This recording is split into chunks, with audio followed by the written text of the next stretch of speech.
Hi, and welcome to Sunday Night Charts, where we take a look at charts to help you with the trading week ahead, and finally maybe some interesting stuff to look at other than stocks only go up. Moving average, these are the colors on my screen. 50-day is green, 100-day is blue, 200-day is tan. Price versus momentum. Now, price is a general direction prices are headed. This is relatively easy to figure out, but momentum is the rate of change, and a bullish indicator for both is positive and a bearish indicator for both is negative. Momentum often but not always leads price. Technical analysis attempts to determine where buyers and sellers are at. Resistance is the level buyers can't break, and support is the level sellers can't break. Or resistance is where sellers are at, and support is where buyers are at. Technical analysis does not predict prices. It can be used to determine the risk of trade, help with time to trade, and provide direction to the path of least resistance. Charting offers possibilities, not probabilities, and not certainties. So let's get into the S&P 500. And finally, we have a show where not everything's going to be green. Annual momentum across the board flipped bearish on every indicator. And remember, annual momentum leads price. Price is unchanged. Let's take a look at what's going on with the S&P 500. Now, is this terminal? Is this it? Is this the top that everyone's been looking for? And my friends, it is not necessarily. We don't have enough information. Remember, rallies begin with a cross of the 50-day. So that happened way back here. And subsequent tags of the 50-day. Now, it didn't hold. It tagged the 100-day twice, but that's close enough. And here we are sitting at the 50-day moving average. Is this the end? Not necessarily. Could be. Remember, I've said for a while, it needs to touch its 50-day moving average. Find support here. That means the market can definitely go higher, but momentum is slowing and breaking, suggesting it may not. You know, where does it go? You say, where does it? I mean, could go down and visit its 100-day moving average again.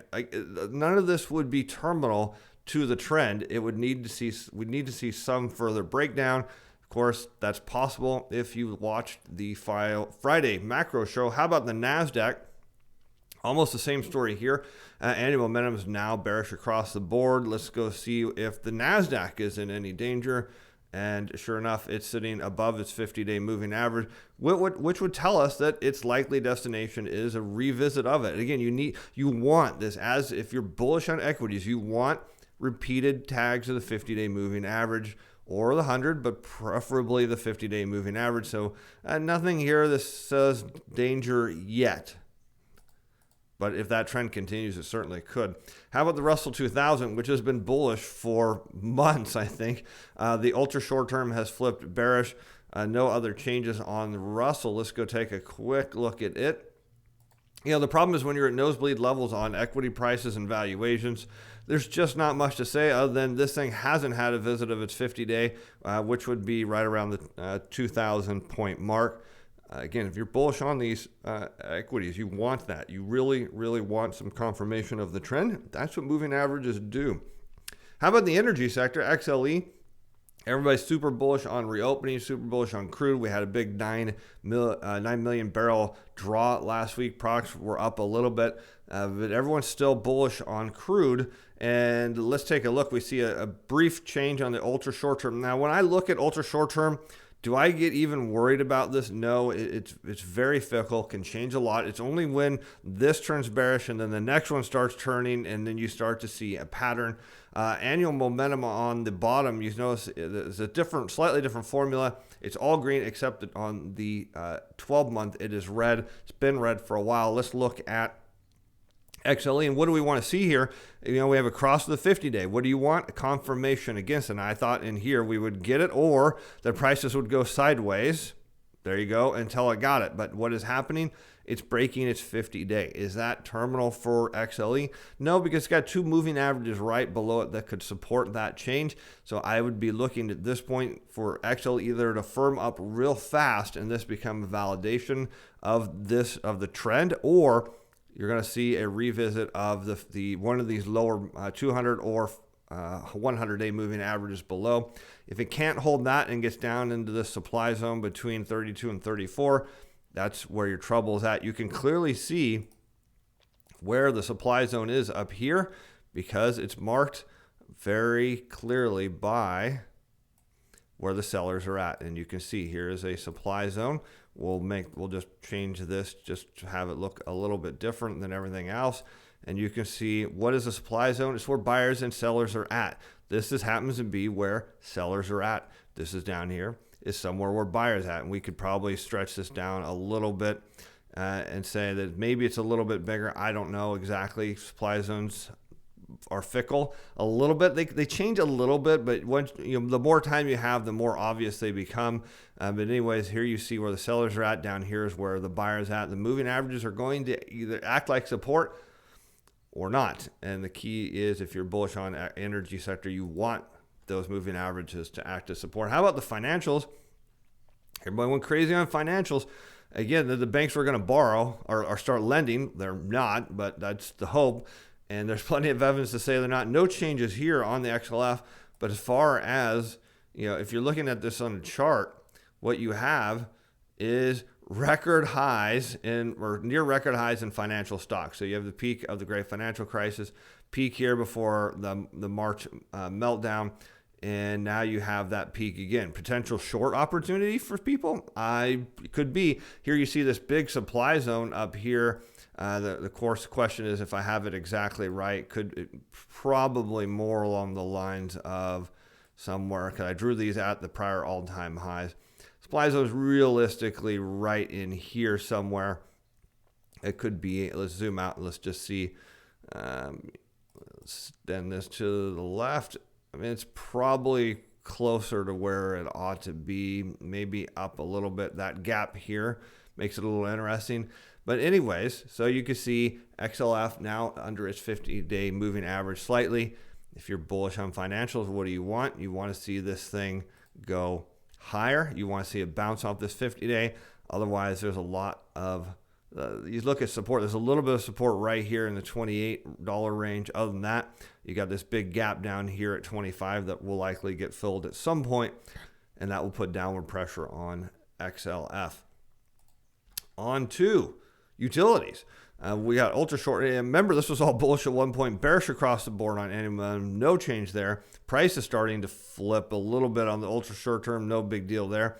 3-month momentum on a slightly different screen is what this means is it's negative but rising. 12-month over here is still red. And we can take a quick look at that. There's just not much to see other than if you're long utilities, where are you? Then you would want to be hedging this position. So all this is telling you, it doesn't say it can't go higher. It's just saying, look, you probably want to hedge this position because there's some risk here. Look, across to the 50-day, it's tried to get back over, and now the 50-day is looking like a guide lower. There you go. So if you're long utilities, consider hedging. Industrials, well, this is pretty interesting because this has been pretty much a mirror of the major U.S. equity indices. And look at this, price went bearish, momentum almost bearish. The only thing that hasn't changed is the long term. Let's look at that. That's, to me, interesting. So let's go find out, where do I have XLI? There it is. And you can see now we have a pretty clear cross of the 50-day moving average. We've got a little bit of gap here that will likely get filled around $82 a share on XLI. So look for that. There's not a lot of support there when you start to get under these moving averages, because again, here's your cross, bounce, bounce, bounce, bounce, bounce. Will be a breakdown here, maybe, and bounce off the 100-day and then keep going. Or is this the top? You can see how it's kind of rounding over and headed lower. Could be a lead for the broad equity market. How about large gold miners? Everybody's super bullish on that against falling price. You can see price remains bearish across the board.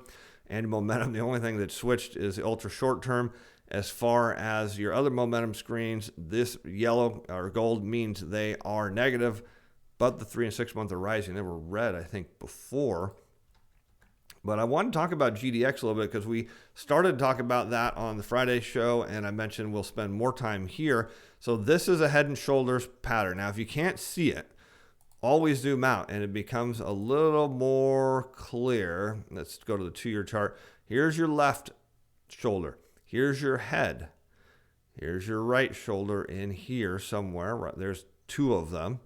And you can see this neckline. Now, I put this cayenne line here. This is a neckline. A measured move is where you take the neckline and subtract it from the high point, and you flip. This is like a mirror. So you just flip it over. It tells you a measured move is $16 to $17 a share. If that breaks down, it could get even worse because we're facing another liquidity event, which would be very interesting considering the Fed's easing. and other central banks are easing, and this isn't supposed to happen. Now, if you want to zoom in a little bit more, what you find is you've got a little head and shoulders pattern inside of the big one.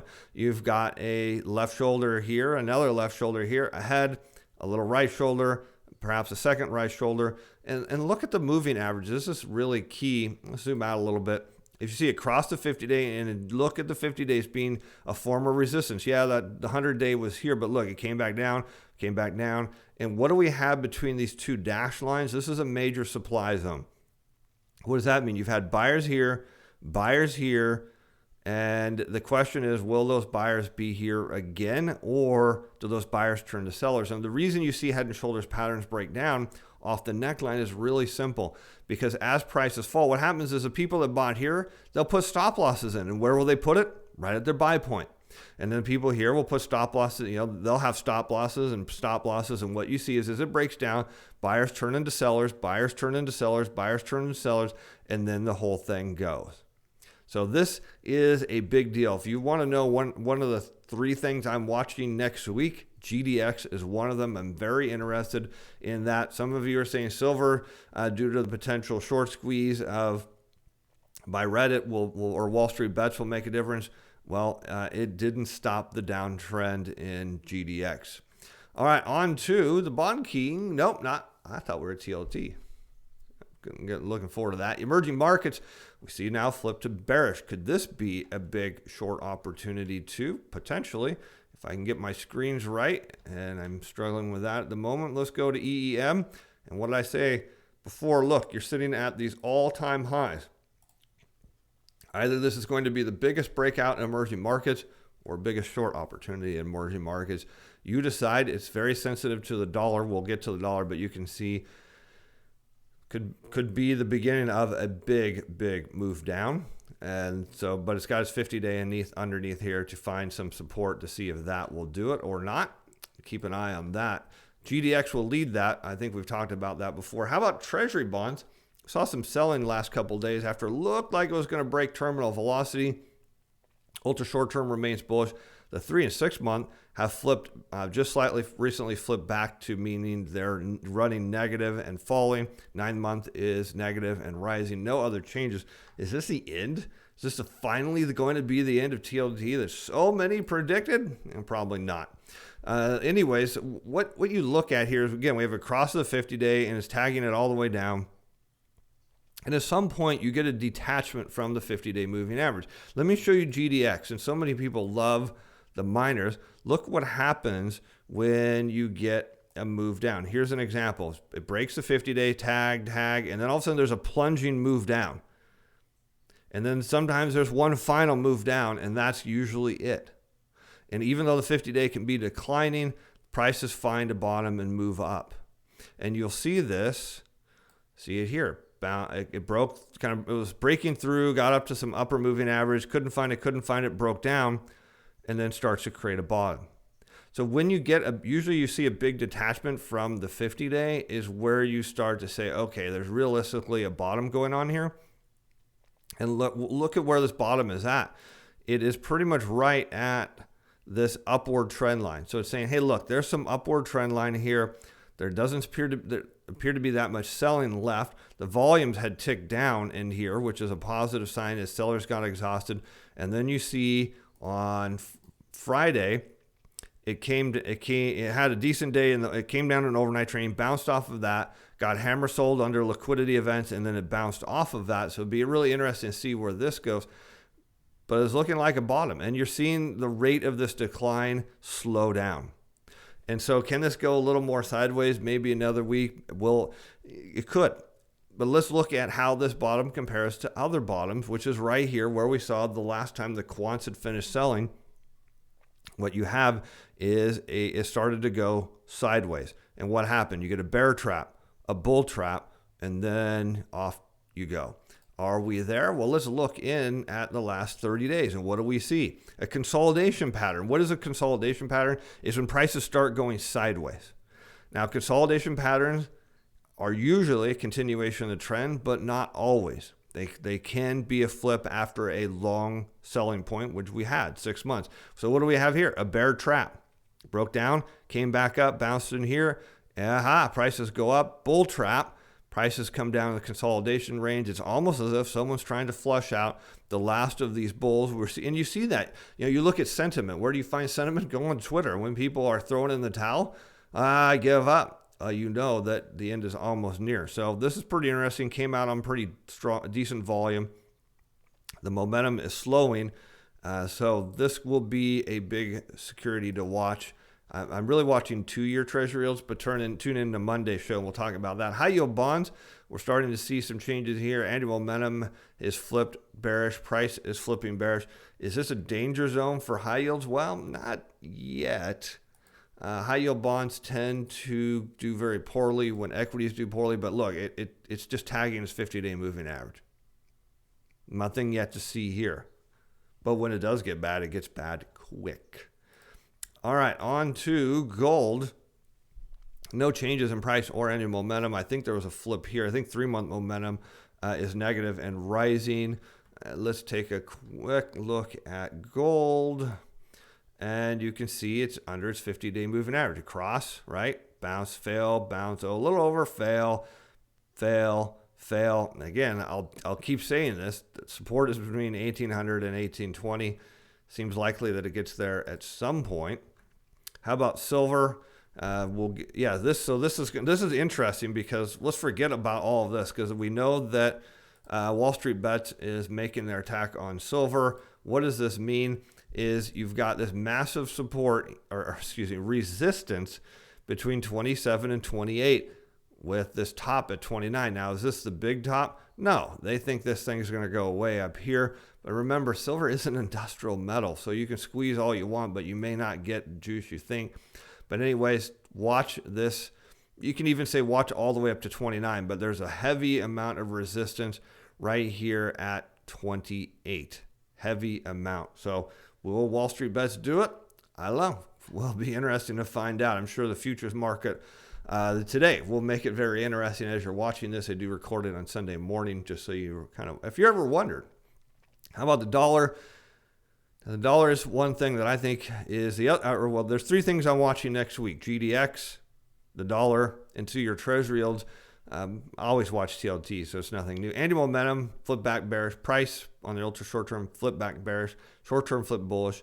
We see that 3-month momentum is negative and falling. 6-month is negative and rising. 9-month is negative and falling. And 12-month is negative. Ugly. But is this actually hope for the dollar? Check this out. We talk about how things break the 50-day and then follow it down and then eventually have a big move down. Well, here, this is why you would have assumed this would have been a bottom because it did that. It broke down, went sideways, and then it broke again. I mean, look, you couldn't fault yourself if, and I did. I thought this was going to be it. It looked like a bottom. Can't fault yourself for thinking that because it looked like it had every indication it was. It broke down again, and here it is at its 50-day. But unlike last time, look how close it is between the top of the supply zone and the 50-day moving average. This thing could flip pretty fast, and if it does, you're looking at a move up to 92. The equity market is not prepared for that in any way, shape, or form. And so for me, the dollar is a big play. I'll be watching that along with those other securities. Anyways, I appreciate you being a fan, watching the show. We'll see you on Monday for the macro show. The content of this video is provided as educational information only. It's not intended to provide investment or other advice. It shows not to be construed as recognition or solicitation by or selling security, financial instrument, or participate in particular trading strategies. Or was paired by Stephen Van Meter, personal capacity. Opinions expressed in this video that I do not reflect the view of Atlas Financial Advising or Stephen Van Meter Financial.